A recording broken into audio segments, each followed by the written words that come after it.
వేల ఎకరాలకు నీరందించే ఆదిలాబాద్ స్వర్ణ ప్రాజెక్టు పరిస్థితి అధ్వాన్నంగా మారింది. నిర్వహణ సరిగ్గా లేక పూడిక పెరిగింది. లీకేజీలతో ప్రాజెక్టు నీరు వృధాగా పోతోంది. కోట్ల రూపాయలతో రిపేర్లు చేయించినా ఈ ఖరీఫ్ సీజన్లో నీళ్లు అందని పరిస్థితి ఏర్పడింది.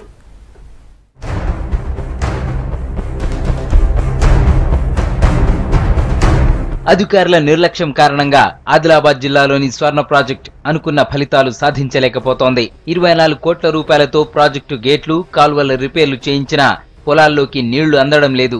గేట్ల మరమ్మతులో లోపాలు, క్వాలిటీ లేని ప్రాజెక్టు ఆధునీకరణ పనులతో స్వర్ణ ప్రాజెక్టు పరిస్థితి అస్తవ్యస్తంగా మారింది.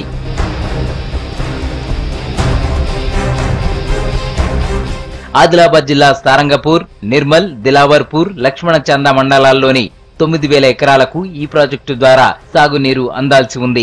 22 కోట్ల రూపాయలతో 2 ఏళ్ల కింద చేసిన లైనింగ్ పనులు నాణ్యతా లోపంతో కూలిపోయాయి.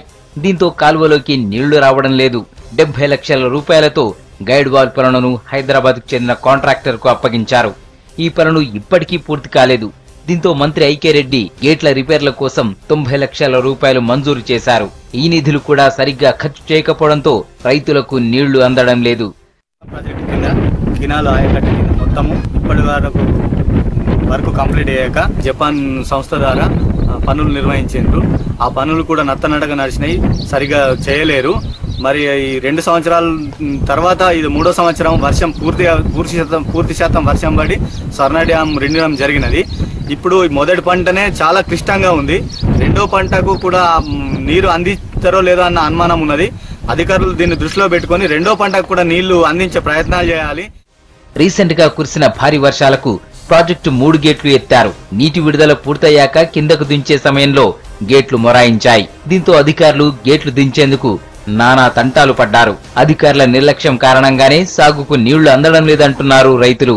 స్వర్ణ ప్రాజెక్టు గత 3 సంవత్సరాల నుంచి వర్షాలు లేక రైతులు ఇబ్బందుల పాలైన గేట్లు మరమ్మతులు కొరకు 90 లక్షలు ఉపయోగించారు. దాన్ని ఇంతవరకు ఒకటి లేపితే ఇంకొకటి లేచడం, ఇంకొకటి లేపితే ఇంకొకటి లేవడం, మరియు 3వ గేటు వస్తే 5వ గేటు లేపడం, 3 గేట్లు లేపారు. 3 గేట్లు కూడా సరి అయిన టైం కూర్చుంటారు. గత వర్షం లేక అట్లా చాలా ఇబ్బంది అయ్యేది. ఇప్పుడు వర్షం ఉండి కూడా ఇప్పుడు మొత్తం వాటర్ అంతా వదిలేస్తే 2వ పంటకు కూడా మరి వాటర్ అందిస్తారా వీళ్ళు, అందించారు అధికారులు. ప్రాజెక్టు రిపేర్ల కోసం దాదాపు 24 కోట్లతో అధికారులు కొత్తగా ప్రతిపాదనలు పంపినట్టు తెలుస్తోంది. అధికారుల నిర్లక్ష్యం, కాంట్రాక్టర్ల కాసుల కక్కుర్తితో తమ పంటలు ఎండిపోతున్నాయని ఆరోపిస్తున్నారు రైతులు. ఉన్నతాధికారులు పట్టించుకొని స్వర్ణ ప్రాజెక్టును పూర్తి స్థాయిలో వినియోగంలోకి తీసుకురావాలంటున్నారు రైతులు.